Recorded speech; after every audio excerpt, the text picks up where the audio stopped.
way. And, we got very poorly treated on the health care plan. That's Donald Trump. Stephen Roberts joins us, ABC News political analyst, to read the tea leaves for us. Good morning, Stephen Roberts. Hey, McGraw, and look, you played a very good clip because you can hear in Donald Trump's voice his slow coming to understand how Washington really works, and that even though Republicans control both houses of Congress on paper, they don't necessarily control them in fact. And for a president who's devoted to winning, it's been a very frustrating 8 months. And he's realized that if he wants to win, if he wants to put points on the board, if he wants a tangible accomplishment, at least on some areas, he's going to have to work with Democrats. And it took him 8 months to figure that out, but I think he finally has. So how worried should Republicans be that he's going to cut deals all day long with Schumer and Nancy Pelosi? Well, look, I think the number of areas where he can cut deals is limited.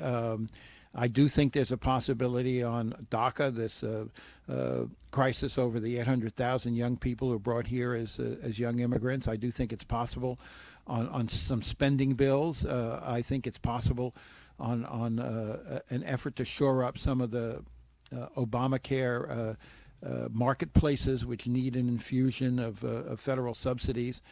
If you get to an area like taxes, I think the differences are going to be so great between Democrats and Republicans that no matter how many meals of Chinese food Chuck Schumer has at the White House, it's not going to bridge those differences. But you got to remember that Donald Trump has never been an orthodox Republican. He's never been a Republican at all for most of his political life.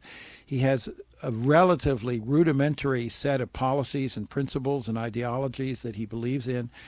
And that makes him more flexible when it comes to a deal. And so I do think there are a couple of key areas where you can see some bipartisan cooperation, if only because Trump, as I say, Trump wants some wins, and he can't just do it with Republican votes. What do you make of the conservative media sort of saying, drawing a line in the sand, making, I think, the same mistake conservative or more traditional media has made, because Trump's base, are they really going to leave him on DACA and or immigration? It's an interesting game the conservative media is playing.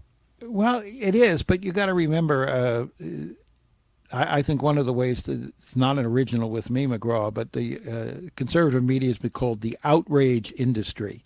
And you can only get people to tune in. You can only get people to send money. You can only get people to be inflamed if there's a demon, if there's an enemy out there. This has been behind the whole Rush Limbaugh view of the world for many years.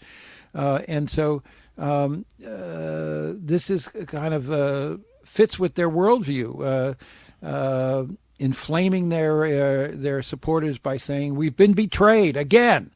But that whole wing of the party has never been interested in governing.